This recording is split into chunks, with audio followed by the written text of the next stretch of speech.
Uncle Joey here, Monday, the 3rd of January. It's a beautiful day to be alive, and it's going to be a beautiful fucking week to be alive. I've been doing great. Sorry, I've been cutting it down to just one podcast a week, but that's all I can handle right now. I got a couple other things on my plate. You know, I'm raising a family. I'm fucking put a book on audio. It's been a fucking nightmare, so work with me. We'll get this party started back up probably in March or something like that. But a lot of shit's been going on, a lot of stuff in the news, and I'm going to talk to you about one thing that's been on the news, and it's bothered me since fucking day one. And I tried to think about this, and, you know, not everybody's an actor, not everybody's a comic, and I'm aware of that. And sometimes I come on a podcast, or I go on some of these podcasts, and I try to make, you know, distinctions, like to explain to you guys what I feel about acting or, you know, whatever the fuck's going on at the time.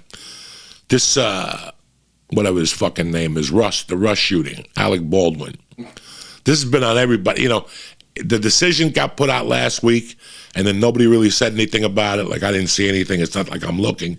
And then yesterday morning, I saw there was something on CBS Morning, whatever about it and what they're saying, and now the Screen Actors Guild is backing them and shit like that. Let's take it to the beginning here, so you guys know. You have, and I think I've gone over this already, you have a couple different categories when you're shooting a SAG movie. Okay, when you're shooting a union movie, you have different categories. You have scale, which is what you work for, which is, I don't know what it is now. It's $6.59 a day plus 10. Maybe it's $6.79. Doesn't matter for the story. And then you have a SAG, it's called something else, like a lower budget, and that's $4.56 a day. At least it used to be. And then you have what's called like, I don't know, it's $2.50 a day. Then you got $100 a day, and then you got $50 a day. Yes, there's movies that they pay you $50 a day for. And they pay it to you with a fucking straight face, okay? So, you know, when you get to Hollywood and you join the Screen Actors Guild, you have to build a resume, okay? And you do what you can. Like for me, in my case, I was talking to a guy, I checked in with him yesterday. We've been friends for 25 years. We met on both of ours first short film. Like it was his first short film and my first short film. And it was a mobster movie that's called Another Bobby O'Hara Story, okay? And that was like SAG, no payment. Like there's no payment. They basically got no budget, you know? Now you go, Joey, why would you do a free movie? Well, because you have to learn your craft. You don't want to go on a big $6.50 a day movie and fuck it up and then never work again.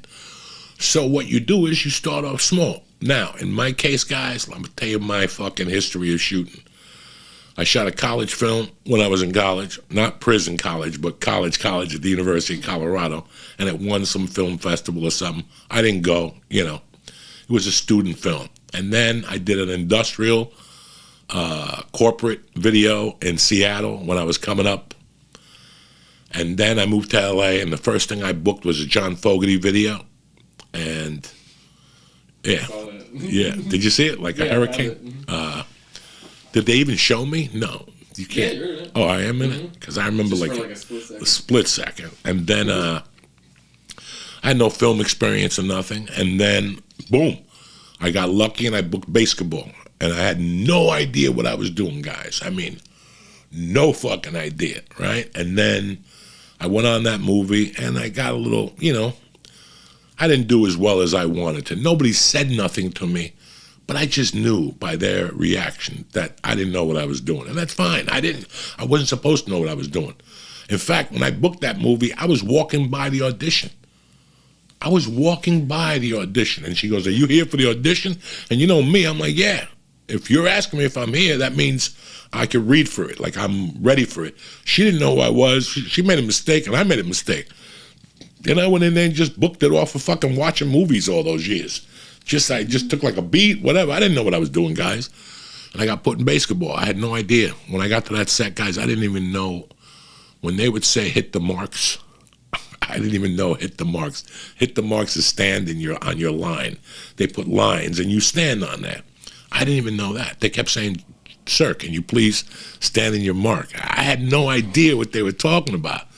So as soon as basketball was over, I fucking was embarrassed as shit, and I got into a low-end acting class. And, you know, they teach you basic shit, you know, beats, and you do scenes. And then I took a cold reading workshop, and I learned from the teachers. They're like, "Listen, man, we know you do stand-up and stuff, but you want to get your feet wet. You want to do different films." So I must have done, guys, no exaggeration, let's put a decent number on it, 12 to 15 college films that you'll never see, that nobody will ever see. But it was, I did this one I got to tell you about. It was about valets that do robberies in the Valley. And we were at, I didn't even live in the Valley then when I shot this. I knew nothing about the Valley. And ended up, years later, I ended up going to that restaurant with my wife. It was called Michelli's. Was it Michelli's? No, that's in Hollywood. This was up in the Valley. It doesn't really matter. We played valet guys that people would come in and we'd steal their cars, take their keys, go to their house, and rob them while they were eating dinner. And I'll never forget that when I got there, it was an all Chinese crew. I'm like, what the fuck is this? Everybody's Chinese. I didn't care. They're probably a lot better than me at shooting. I don't know. And when they screened the movie, I happened to go to that one because it was like right across the street from the Comedy Store or something. And all they shot were feet. Obviously, they didn't know what they were doing either. All you saw was legs. You saw me one time, my head, that's it. Everything you saw was the legs running to and back the cars. So everybody's learning. It's a learning process, guys. So you'll say to me, Joey, like, you did Spider-Man too. How the fuck? You got to do those shitty films to get to where you're going. I did all those. And then I just sat back and I booked Mad TV. That's Screen Actors Guild, but that's not a movie. And then I started booking, you know, Analyze That and Taxi, and you guys know the rest of the story. But in there, I mean, I can't come to my mind now how many, you know, the first movie I shot that was in scale was 250. And it was very easy. I had to go to Venice. I played a producer. And, you know, whatever, they paid. I think I worked 2 days, total of $500, whatever, no big deal. But that's the first time. And then I started, when you guys see those dogs that save Christmas and the dog that save Halloween and all those Disney movies, they're $100 a day movies. I didn't mind doing them, guys. You know me, I got no ego. But let me tell you what happens, okay? When you shoot a movie, I'm a writer, right? Let's say I'm a writer, and I write a script. And I write a script about my family, and I'm very connected to it.